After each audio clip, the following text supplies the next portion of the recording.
Yes, good morning. It's 7:20 a.m. It's February 13th, 1995, Monday morning. We're outside your door with a federal seizure order. We're trying to serve. If you're hearing this, please come to the door. We'd like to talk to you about it. Thank you. I was having my coffee and was online reading my internet when there was some banging at my door. So I opened the door, and there were 20, 25 people outside, you know, people in vans and stuff. One uniformed policeman, and he said I had to let him in. They had a warrant to use any force necessary to perform the seizure. The officer gave me the papers. It was about a stack of papers like this.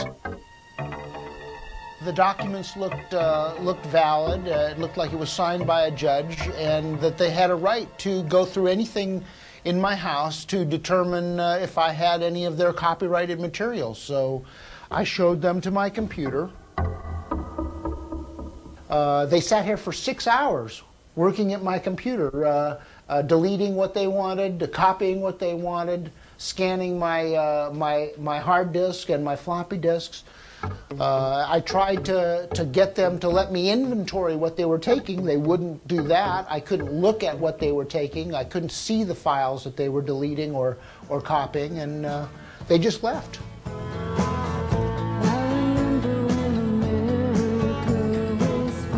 This is a story about copyright law and the balance between the rights of creators and the rights of others to access and comment on their work. The court action following the raid on Erlich's house will be a test case for copyright law in the digital domain. But the plaintiff is no ordinary software company. The injunction was granted to corporations owned by the Church of Scientology, a new religion founded by science fiction writer L. Ron Hubbard in the late 50s. Bridge Publications is a publishing company. It primarily publishes works by L. Ron Hubbard, who was the founder of Scientology. The issue here really is that certain people, like Dennis Erlich, are attempting to make intellectual property rights not apply to the Internet or to use of materials on the Internet. I was a minister of Scientology for about 15 years, from 1969 to 82, and I was excommunicated for attempting to bring about reform within the cult of the practices that I felt were barbaric and harmful, and so since then I have been speaking out about my experiences and letting people know about the activities that go on within the closed confines of the inner cult that is Scientology.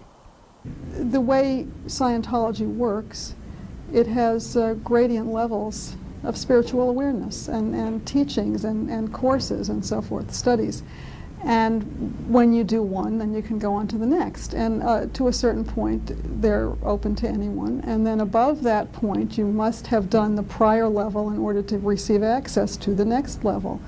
And from that level on, they are kept confidential.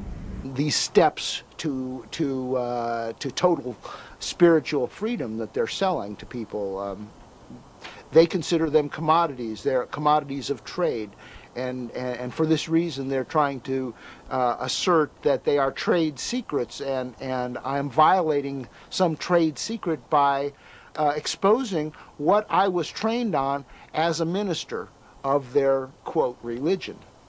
The story is that 75 million years ago, people were transported to Earth and hydrogen bombs were set off, and then they were implanted with 36 days worth of images and concepts. They sell these things as secrets, and they don't want them known because people would just laugh at them if they knew, and they wouldn't pay if they knew what they were to begin with.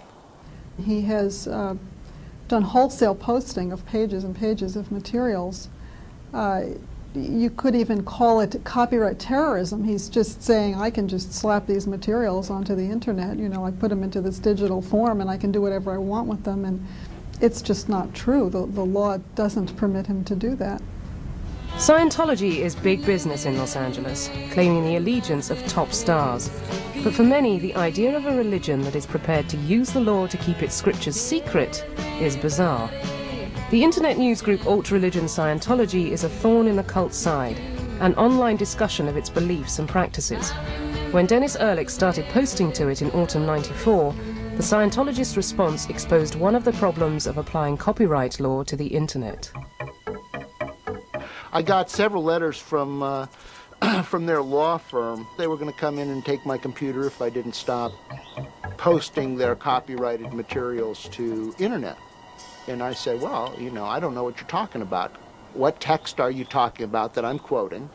And what claim do you have to that text? You know, it was a sort of a sensible, I thought, you know. They claimed that I was violating their rights. I want to know what specifically. If it were the case that they had shown that there were specific instances of information that they owned through copyright and trade secrets that was being put out on the net, that wouldn't be a very interesting case for the Electronic Frontier Foundation. We got involved with this case because this is a freedom of speech case. This is a case of, do we shut up people who say things that we don't like what they're saying because we don't like what they're saying?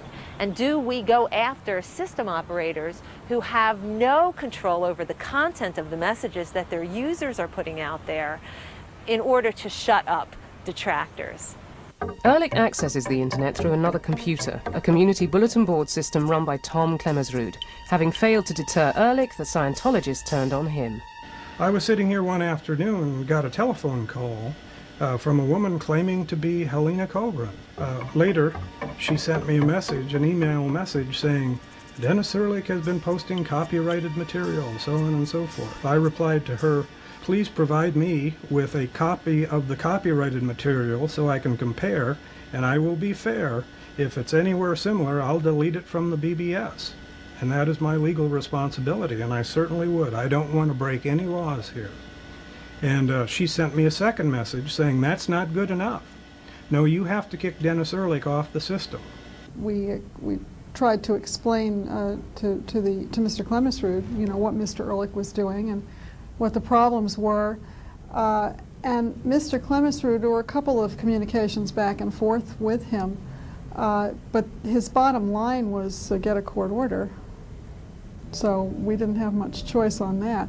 Kobrin obtained restraining orders on Tom Klemmersrud and on Netcom, his internet access provider, preventing them from transmitting any material whose copyright might belong to the Church of Scientology. Now, I have no way of knowing what is copyrighted by L. Ron Hubbard, and nobody at Netcom knows what is copyrighted by L. Ron Hubbard. And in fact, if we were to follow that judge's restraining order to the full letter of the law, Netcom would have had to shut down, and I would have had to turn off the power on the system. This is a test case on law as it pertains to the internet. This is the SysOp liability case. It is going to go to the heart of network communications. Our system operator is going to be held liable for the posts of users. If they are held liable in a case like this, it means that system operators are going to start engaging in censorship. Preliminary hearings of the case are set for June, with a probable trial date of January '96. Whatever one thinks of the Church of Scientology, their actions highlight the many difficulties of applying copyright law to the internet, a medium with a long, cherished tradition of freedom of speech. I don't think there's a freedom of speech issue.